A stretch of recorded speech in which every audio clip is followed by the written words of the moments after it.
children, gather around. I don't even know if anybody's on. I'm just gonna start letting people join before I do anything.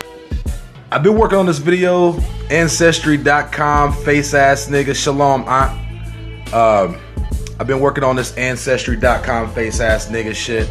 And what I'm gonna do today is I'm basically gonna go through like a discussion kind of lecture, and we're gonna talk about Dum Diversas 1452, and we're also gonna talk about Caetera, just in case you guys don't know what that is. I know a lot of people, you know, we own this new knowledge that we're not from Africa, right? But you need to understand like the foundations of the deception. So when I say Dum Diversas 1452, a lot of niggas might be like, yo, what the fuck does 500 years ago in Europe have to do with my black ass? And I'm gonna tell you exactly what 1452 has to do with your black ass. So Pope Nicholas V signed a papal bull. Now this extended for families throughout Rome, but specifically the Spanish monarchs. We're going to talk about the Spanish monarchs here in a second. So under this papal bull, the Pope gave Alfonso right to put every non-Christian, they called them Saracens at the time, they were referring to Muslims. Most of these Muslims were living around the Horn of Africa. Remember, no matter what they want you to think, the entire known world was only right there. They didn't know about the Americas. So at that time, the papal bull basically authorized Portugal, because Alfonso was from Portugal, which was part of Spain. Now, these areas are ruled by families. Now, I know you're thinking about these sovereign lines, but essentially, all these places are just ruled by families. So this papal bull authorized that Alfonso could run up in any land and basically conquer and invade and put the people into perpetual servitude. Now, what exactly does perpetual mean? What does servitude mean? Perpetual means never ending, never changing. Servitude means slavery. Never-ending slavery. A papal bull signed in 1452. Now, at this point, the Americas were yet to even be governed by these people because they had just discovered that there were land out there. So, what do? Let's fast forward to 1493 with a papal bull called Caetera. Now, before I even get into Caetera, understand who signed Caetera. Understand how these families work. Caetera was signed by Pope Alexander VI. Now, who was Pope Alexander VI? A lot of people don't know, like they don't know the connections that these popes have to families. Well, Pope Alexander VI is a Borgia. As a matter of fact, he's Caesar Borgia's father. So Caesar Borgia's father signed Caetera.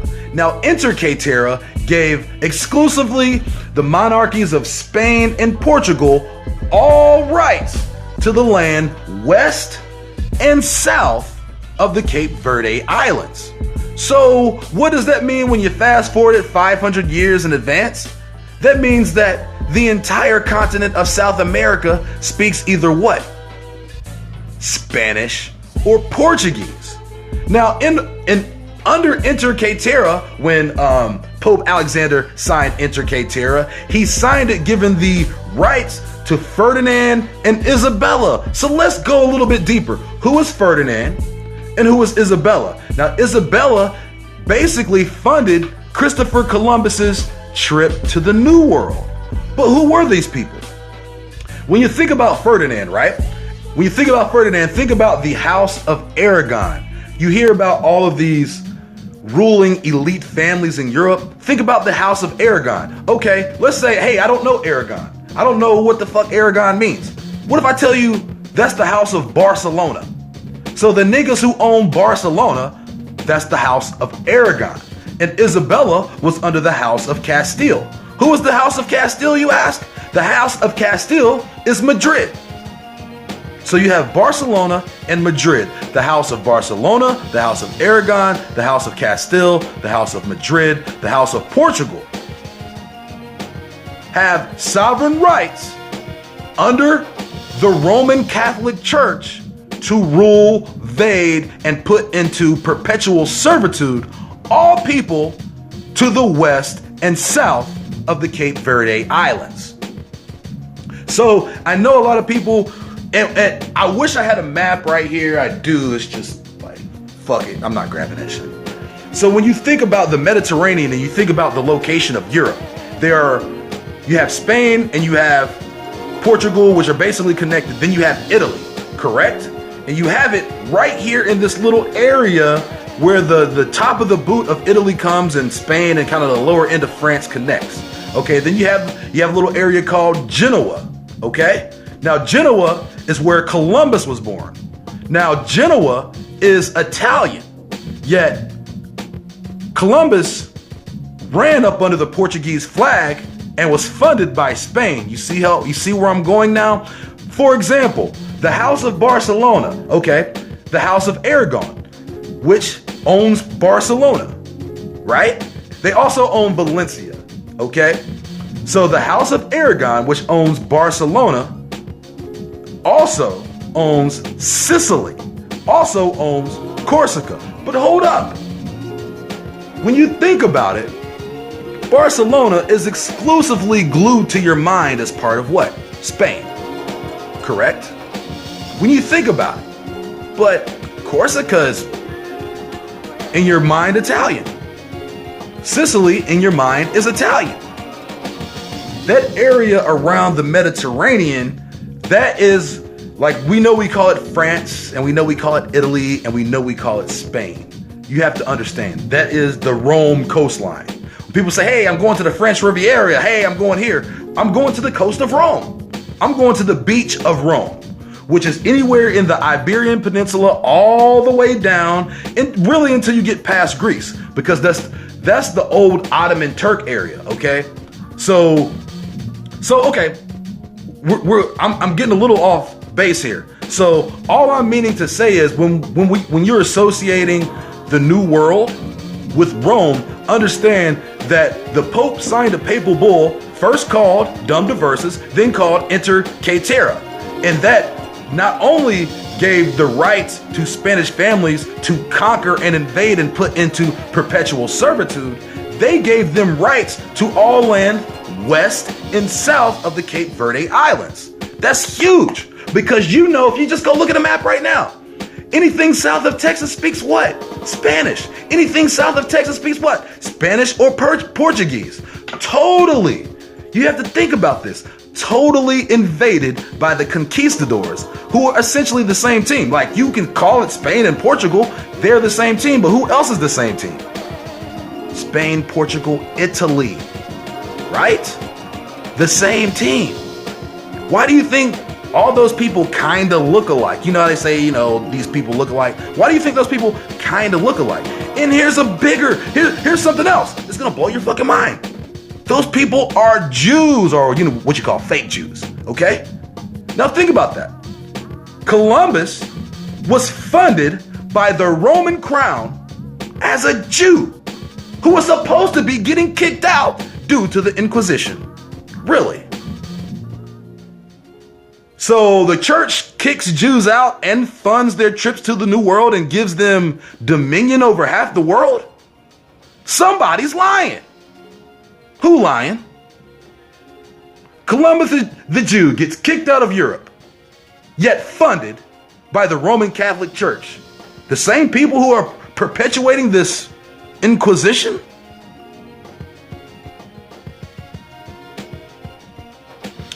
Those families in Spain, and when you think about this, you're talking about families like the Medici family, okay? When I put this video up, you're gonna see the regalia that pops up. You see those colors that are associated with Spain, like when you look at like the FC Barcelona logo, it's a lot of red and it's a lot of gold. You'll notice that. look at the Medici family seal, look at the Borgia family seal, look at the Ferdinand family seal, look at the House of Aragon family seal, look at the Castile family seal, okay? Now those families are in direct relation to Italy. Being run by whom? The Vatican. But they're being run under the propagation of Jews. Well, some being run under the propagation of Jews, other being run under Protestantism. You have to understand there's levels to this deception. So then you have certain families who have already been laid claim. I think this is interesting to note. Like, given some sort of natural disaster here in America, there's a fault line, right? There's a fault line that goes right through the middle of the country where the Mississippi is. It is called the New Madrid fault line. And I remember showing this. It's funny because I remember showing this shit to my mom and she was like, why do they call it New Madrid? I was like, because they setting up when some shit goes down, they're going to fucking rename this shit over here fucking Madrid. So the way this shit works and the way it's been working for centuries is we are in perpetual slavery. The fact that we can even trust anyone else's account of history that we can't touch and define for ourselves is asinine. We're going to go a step further. So during Dum Diversas in 1452, when Pope Nicholas signed this decree that first took care of Africa, the Iberian Peninsula, in 1452, they were mainly worried about the Ottoman Empire and shutting that shit down and the Muslim invaders. Okay, so rather than shutting down the Iberian Peninsula altogether, they signed the Dum Diversas. And Dum Diversas basically gave the Spanish monarchs all control to invade all of the areas right there at the northern horn of Africa. It wasn't until 1493 and Pope Alexander, Caesar Borgia's father, he was a pope, okay? Understand that. These popes are, you'll say pope, this guy, he's this guy, these guys are Borgias. These guys are Medicis, okay? These guys are Ferdinands. These guys are heavily connected. Yes, you call it pope by the first name, but these niggas' families are dirty. So, for example, so you have somebody like Pope Alexander, whose son was Caesar Borgia, and we're gonna go a little further because they say that they want to, quote unquote, they can invade and put into perpetual servitude any non-Christian pagan or Saracen, which basically is a Muslim, what they called Muslims back in the day. So at this point, this is in 1452. I'm just curious, does anybody know what year the printing press came out? Because Dum Diversas was signed in 1452. So what year did the printing press come out? As a matter of fact, what year did the Pope actually see a copy of the New Testament? Because the Old Testament has nothing to do with Christianity. But what year did the Pope see the New Testament? Versus what year did he sign Dum Diversas? Well, what if I told you Dum Diversas was 1452 and the Pope didn't see the New Testament until 1456? So how the fuck could anyone on earth be a Christian when the Bible hadn't even been released on a grand level yet? The Pope was saying he was a Christian before the New Testament came out. I mean, the Council of Nicaea was 325, 1,000 years later. So they took 1,000 years. Now between that, you got the Gospel of Paul, you got Paul, you got Luke, you got fucking Mark, right? You got Acts. That's like a fucking 1,000 years. Nobody wrote any legitimate text that was supposed to be what you would call scripture until Marcion came. Marcion said, hey, this Jesus nigga, let's run with him. He's the new God. Oh God, no. Oh God, no. And then eventually what happened? Christianity, aka New School paganism, started taking over. Constantine became a Christian. At this point, there's not even any sort of validated structure to how Christianity is supposed to be run. It's some shit based off a nigga who they got some notes on. It's like, yo, this nigga Jesus was hot. My man got some old notes that Paul took. We ain't gonna talk about Paul. All these niggas who took notes on Jesus, and then somebody said, you know what? We about to scripture these bitches out. So when they scriptured them bitches out, they said, okay, cool. Hey, bro. Hey, Pope, we almost done with this new Jesus book, aka the New Testament, aka the new Bible, right?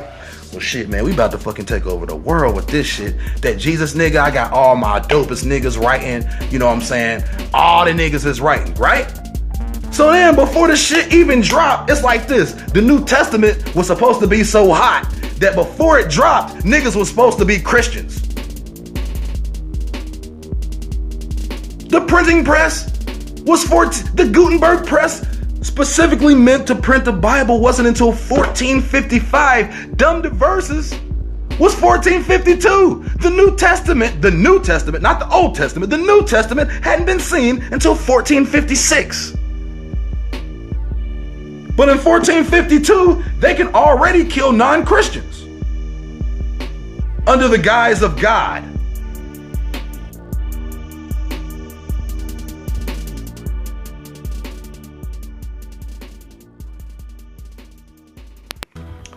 So, when you think about the levels to the deception and understanding who you are, understand that it goes a lot deeper than just saying, hey, I'm not from Africa. Understand the deception of the information. Perpetual servitude. Perpetual means never ending. Servitude means slavery. That was 500 years ago. That was before the United States was established. That's before, I doubt it was before a ship ever hit Americas. Because one major thing that they're leaving out that we have to understand is they knew about us. They knew about us before they got here. They knew about the Americans before they got here. They didn't just fucking pop up in 1492 like, hey, it's some new shit. They didn't do that. They did not do that. The Crown created an entire New World mission. They signed a papal bull to ravage and put into perpetual servitude any non-Christian. Yet Christianity wasn't technically even really official because they didn't even have any mass way to replicate their bullshit New Testament that they pieced together. And the New Testament was pieced together to what? To end the old covenant of the real God, of Israel. And so what you have is a lot of perpetrated and propagated deception throughout the world. First with the church, because they are the synagogue of Satan and the whore of Babylon. They did pervert scripture. If Jesus was a real person, all they did was turn him into a blasphemer. At the end of the day. And then you have the Vatican who's sending Columbus, who was a quote unquote Jew who got kicked out of fucking Spain, sending him to the fucking New World. Really? Really? So you don't fuck with Jews, get the fuck out Jews, yet you're going to fund a Jew to take over the entire New World. Not only that, the house of Aragon and the house of Isabella, the house of Barcelona and the house of Madrid, you gave literally, what, 30% of the world? 25% of the world? It's like, hey, to the west and south of the Cape Verde Islands.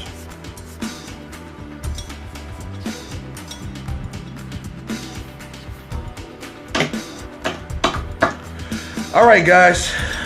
That's pretty much it. I just kind of wanted to go through Dum Diversas 1452.